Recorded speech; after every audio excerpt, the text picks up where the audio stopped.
Hello viewers, আসসালামু আলাইকুম। Meherun kitchen ব্লগে আপনাদেরকে স্বাগতম। দেখতে দেখতে শীতও চলে আসছে, আর শীত মানেই ভাপা পিঠার আমেজ। তো এইদিকে শীতও চলে এসেছে আর পিঠারও উৎসব শুরু হয়ে গিয়েছে। তো আমি বাপের বাড়িতে বেড়াতে আসছি, আর এদিকে আমার মা ভাপা পিঠার জন্য কাই তৈরি করে নিচ্ছে। আর ভাপা পিঠাটা সাধারণত শীতের মধ্যে খেতে ভালো লাগে। তো শীত মানে পিঠার উৎসব। তো বাড়িতে সবাই একসাথে ছিলাম, আর এইদিকে মা পিঠা তৈরি করছে। এখন গুঁড়িতে পানি দিচ্ছে, পানি দিয়ে ভালো করে কাইটি করে নিচ্ছে। আর এদিকে আমি দাঁড়িয়ে দাঁড়িয়ে দেখছিলাম আর একটু একটু করে ভিডিও করছিলাম আপনাদের সাথে শেয়ার করার জন্য।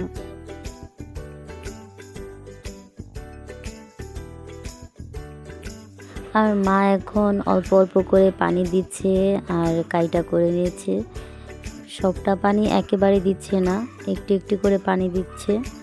আর আপনারাও কিন্তু যখন পিঠা বানাবেন তখন কিন্তু সম্পূর্ণ পানিটা একেবারে দিয়ে দিবেন না, অল্প অল্প করে পানি দিতে হয়। তো যাই হোক, আমি অবশ্য ভাপা পিঠার এই কাইটা ভালো করে করতে পারি না, মা অনেক সুন্দরভাবে করে নেয়। আর আমি তো দাঁড়িয়ে দাঁড়িয়ে দেখছি, আর আমার দেখতে অনেকটাই ভালো লাগে।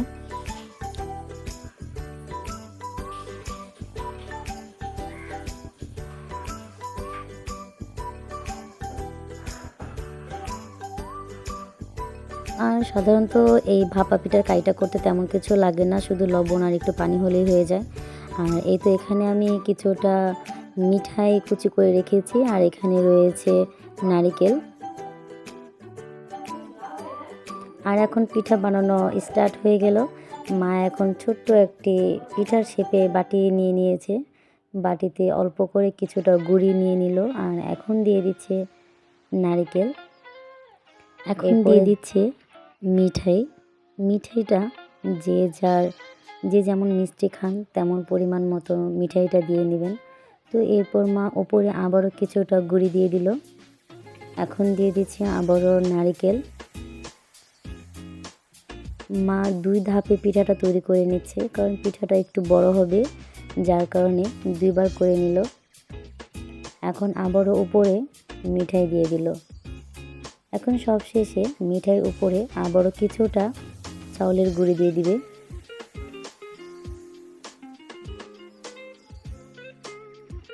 অনেকেই ভাপা পিঠাটা এক শেপে করে নেয়, মানে যারা পাতলা খেতে পছন্দ করে তারা এক লেয়ারে করে নেয়। আর এই পিঠাটা একটু বড় করে তৈরি করছে, যার কারণে 2 লেয়ারে দিতে হয়েছে।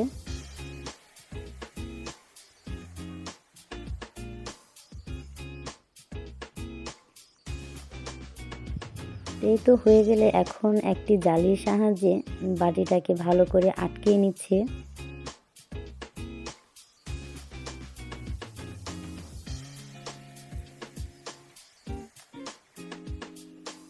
আর এইদিকে আরেক সাইডে চুলাতে একটি হাঁড়ি বসিয়ে দিয়েছে, আর হাঁড়িতে তো পানি গরম করে নিয়েছিল।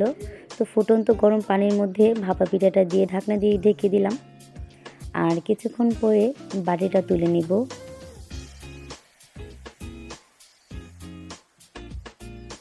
তো এই তো সুন্দর করে বাটিটা তুলে নিলাম। এখন আবারও জালি দিয়ে সুন্দর করে পিঠার উপরে ঢেকে দিচ্ছি, আর ঢাকনা দিয়ে ঢেকে দিব।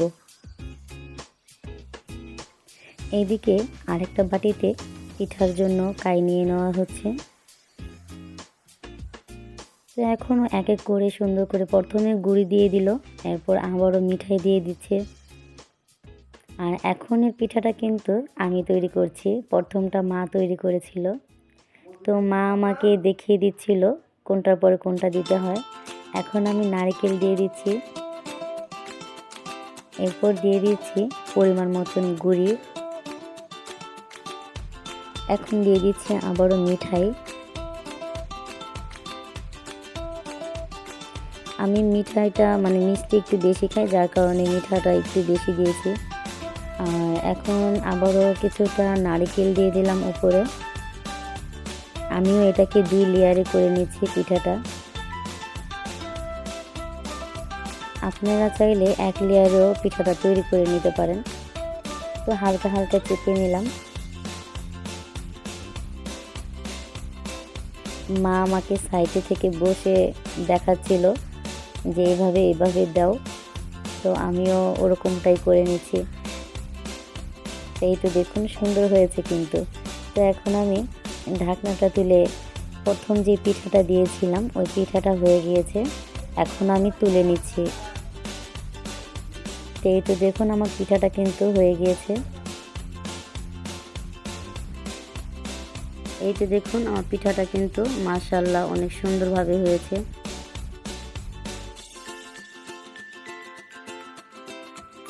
এই তো এক এক করে আমি আরেকটা পিঠাও তুলে দিচ্ছি।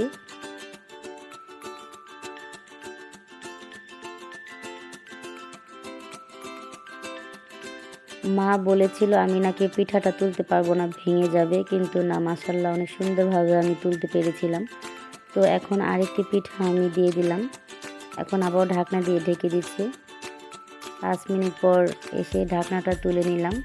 তো এই ভাপে পিঠাটাও কিন্তু হয়ে গিয়েছে, এখন আমি বাটিটা তুলে নিচ্ছি।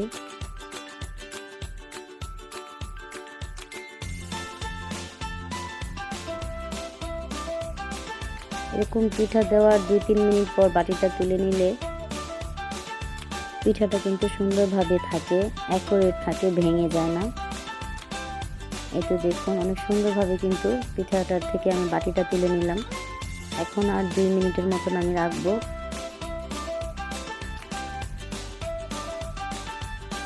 তো এই তো দেখুন এই পিঠাটাও কিন্তু মাশাআল্লাহ অনেক সুন্দর হয়েছে। তো এই তো হয়ে গেল আমার আজকের ভাপা পিঠার রেসিপি। তো আমার আজকের ভিডিওটা কেমন লাগলো অবশ্যই কিন্তু সবাই জানাবেন। আর এখন হচ্ছে পরিবেশনের পালা, সবাই মিলে একসাথে খাওয়া দাওয়া করছি। আর আমার আজকের ভিডিওটি ভালো লেগে থাকলে অবশ্যই আমার চ্যানেলটিকে সাবস্ক্রাইব করে দিয়ে আমার চ্যানেলের পাশে থাকার অনুরোধ রইল। তো সবাই ভালো থাকুন, সুস্থ থাকুন, আল্লাহ হাফেজ।